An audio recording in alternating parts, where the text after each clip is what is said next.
So welcome back, everybody. I hope you're doing well. My name is Andy with Boatworks today, and this week, well, we're gonna try, well, it's already done. We're gonna get this insert mounted. Check it out. So to get started, the first thing I wanna do is get a little bit of the grinding and basically prep work out of the way. And, so here I'm just grinding around with the grinder, and I wanna remove pretty much all of the, well, this is gel, or this is actually old paint. But if it were gel coat, you'd want to remove all of the paint and gel coat so that you're basically exposing bare fiberglass. Because eventually this is where I'm going to be doing my tabbing of the insert and tying it in with the rest of the helm area. Now technically I could do this once the helm or the insert is in place, but doing it before that happens, it's one less thing that I have to worry about damaging or anything like that. So getting it done now, it's just going to make it a whole lot easier. Now, speaking of grinders, what I'm using here is a Festool RAS 115, which technically isn't a grinder. I think is what they actually call it, is a rotary sander. But it's variable speed, it's got pretty good dust control, so this is what I use for grinding, and I actually prefer this more so over using like a high-speed grinder, just primarily for the ability for the dust collection. Now, one thing that I was a little bit surprised about is Festool is typically known for being kind of a high-end price point. And this particular sander, for whatever reason, is actually about half of the cost of what I was anticipating. So it's really not all that expensive, and it works very, very well. And if you'd like to find a little bit more about this grinder, or even this little 1-inch belt sander that I'm using here, I will have a link down below in the description to my Amazon store where you can check that out. So with this insert just loosely set in place, it isn't really a good fit. Well, at least not yet. So in order to fix that, I need to do a little bit of scribing and kind of get this along the bottom edge to fit down as best as I can along the sides of the hull as well as across this rib. Now, once I get a good fit along the bottom, I'm going to have to repeat the same process along the top. Now, if you remember from a couple of videos ago, this insert is going to have to kind of sneak in and behind that open cutout there. So I want it to be a good fit. I want it to be not too small, and it can't be too big either, otherwise it won't fit. So here, the bottom it's a decent fit. It's not perfect, and truth be told, I ended up scribing this one more time just to get it a little bit closer. So once we get the bottom established, now I'm going to switch back over and try and trim the top. Now, what I'm looking for here is basically to have about a 3/4 of an inch, maybe even a little bit less, 1/2 to 3/4 of an inch reveal that I'm going to be able to tuck back behind under this cutout lip. Now, once this top edge is marked, I'm going to go ahead and I'm going to do the cutout using an oscillating cutter, just like I used on the bottom. And I'm probably going to take care of that off camera because you saw me do the bottom and the top isn't going to be any different. And honestly, I suspect everybody kind of wants to get to the point where they're going to see how bad this thing is going to fight me trying to get it in place. So, cue the clown music.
I just need like 1 more inch. Come on.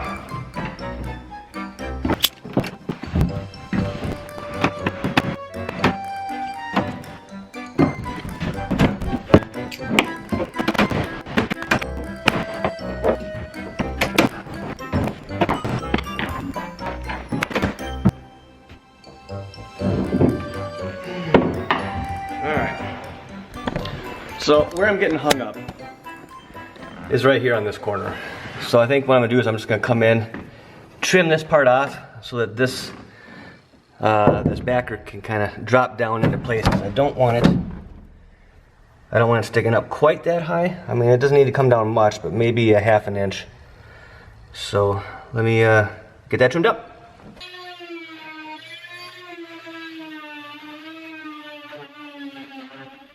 I think we got it.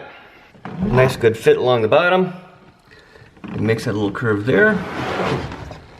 As well as same over here. Now I did have to anchor this side just because it was getting a little squirrely on me. So every time I tried to make an adjustment on one side, this part would lift and move out of position. So now along his back here, because going from side to side, there's a bit of a bow, going out. So I think for tonight what I'm going to do is I'm going to grab just like a 1x4, something that's going to span from here over to here, and then I'll put some epoxy up along the top edge behind in here. But I'm going to hot glue a board all the way across to kind of straighten out that back panel, and then I think I'm going to be able to suck it in against the back side of here until the epoxy sets. Now as far as all along the tops here, along these undersides, I'm just going to have to pry these out a little bit and pump some epoxy up into here and just kind of, well, that's just going to have to be what it is. It'll still be anchored. Like I said, this is just a backer. This is not meant to be anything structural. That's all it is just to be a backer for laying in the tabbing and all the successive layers of fiberglass to build this thickness up. So, what am I doing next?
So good morning. It is the following day, and so the epoxy has set up, and overall, I gotta say I'm happy with it.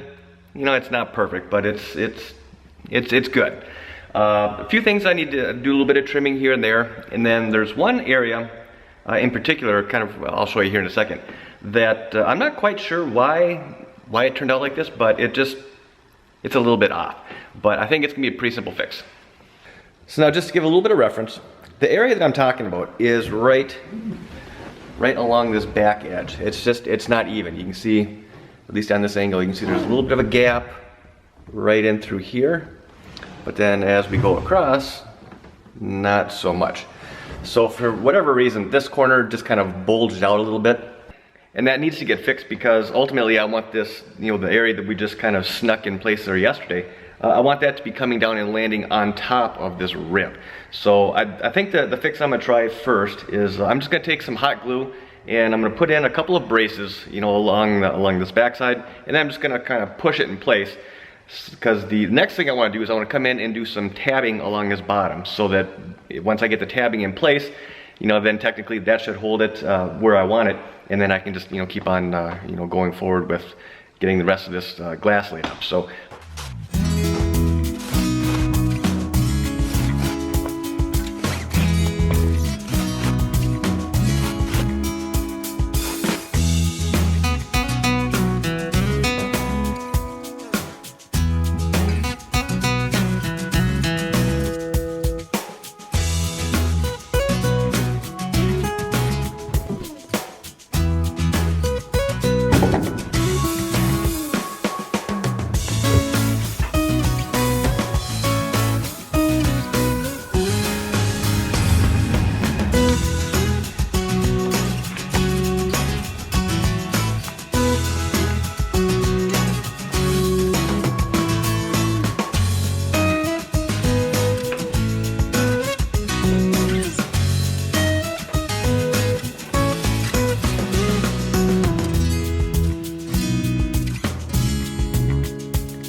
So as you saw here, I'm using the 2-to-1 epoxy made by Total Boat. Now, could I have used polyester resin for this? Well, maybe, and by maybe I mean no, not at all. And the main reason for that being is that this form that I'm going to be tabbing in place here, this form was made using epoxy. So, you know, it's not a good idea to try and put a polyester-based material on top of epoxy. Now, the other way around is perfectly fine. You can put epoxy pretty much over top damn near everything. But once you have a component that's made with epoxy, you're really, you know, kind of restricted to having to use epoxy for everything going forward that's going to be bonding onto that surface. So, pop quiz, could I have used their 5-to-1 epoxy for doing this tabbing? Well, yeah, absolutely. Absolutely, yes, because it's epoxy based. Now, the main reason I should say one of the reasons I'm using their 2-to-1 here is, well, one, for the mixing ratios. You know, 2-to-1, especially when you're looking at smaller quantities that you're mixing up, like pour mixing, the 2-to-1 is just an easier ratio for me to figure out. Now, someone probably smarter than me can easily do the math on a 5-to-1 in small batches. But for me, the 2-to-1 is just so much easier to keep track of and just so much easier to do in a hurry. Now, if I were doing, say, a 30-ounce pour, the 5-to-1 would be a piece of cake. 25 ounces of resin to 5 ounces of the hardener. But, you know, here again, 2-to-1 in, I think I'm doing 16 or 12 to 14 ounce batches. The 2-to-1 is just easier for me to figure out. Once this first layer of fiberglass is basically all wetted out and in place, now I'm going to be going over with a fin roller, and this is going to do a couple things for me. You know, for one, the fillet that's beneath this fiberglass, it hasn't set up yet, so it's still malleable. So going over with the fin roller, it's going to help to establish a nice, even, consistent radius along that transition. But it's also going to work out some of the air bubbles. Now, I don't know what it is. There's just something satisfying about going over fresh glass with this roller. I mean, just watching the air pop out. I don't know. Maybe it's just too much time around the chemicals. But, you know, I think it's kind of cool. One layer down. Whoa. One more to go.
So it has been a little over 24 hours since all this epoxy was laid up, and as far as I can tell, everything's cured. I mean, it looks pretty good.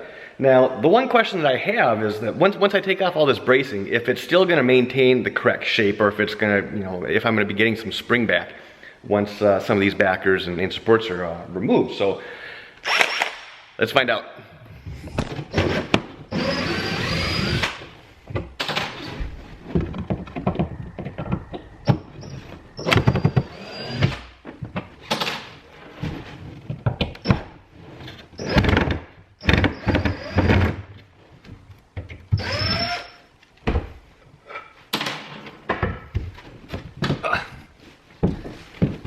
Now this is the one that I'm going to be most curious to see what happens, because when I jam this piece in here, there's quite a bit of pressure from this pushing this forward. So I'm hoping that the tabbing is going to hold it in place. So let's find out. Oh, sweet.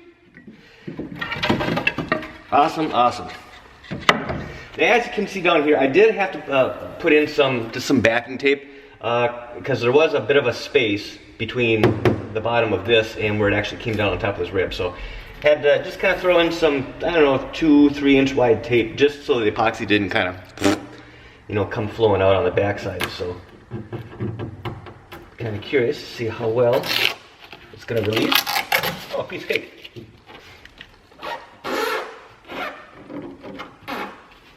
Yeah, nice and smooth. Actually, that came out so nice, I'm not going to have to do any filling and, you know, when it come time to actually tab the backside. I do still need to do that, and that's one of the things that's going to be coming up next. But I thought for sure I was going to have, you know, a little bit of, I guess, screwing around to do in order to get a nice little fillet there, but this looks good to me. Now, you know, kind of one of the nice things about using this 2-to-1 epoxy from Total Boat is that this particular type of epoxy, it's non-blushing. And what that means is that as it's curing, there is no amines floating to the surface of the epoxy. So, what that ultimately means is that typically if there were, you'd have to come through with some water and you know, a little Scotch-Brite pad just to remove any of that blush that floated up to the surface. Well, because this is a non-blushing epoxy, I don't need to do that. Basically, I can just go right to the sanding, kind of scuff it up, clean it, and then I'm ready to start laying in some glass. So, you know, kind of a little bit of a time saver using the non-blushing epoxy, which less work the better, right? So there's still going to be a bit more glass work that needs to get done. Along the top here, I still need to get this kind of tabbed in, as well as I need to build up this actual, I guess, the main body of this insert a little bit more. Like I said, I wanted to get this closer to about, maybe not quite a 1/4 inch thick, but certainly thick enough where it can take a little bit of abuse. So right now there's only 2 layers of 1708, so I'll probably need to add probably four more, give or take. But for right now, I think this is going to be a good time to end this video because this additional glasswork is going to take a little while, and I suspect this video is already getting a little long in the tooth. So, with that said, I hope you enjoyed the video, and if you did, please hit that thumbs up button. If you're not already subscribed, hit that subscribe button. I'd love to have you on board. If you have any questions, comments, you can leave those down below. And as always, thank you for your time, and thanks for watching. This has been a Boatworks Today production.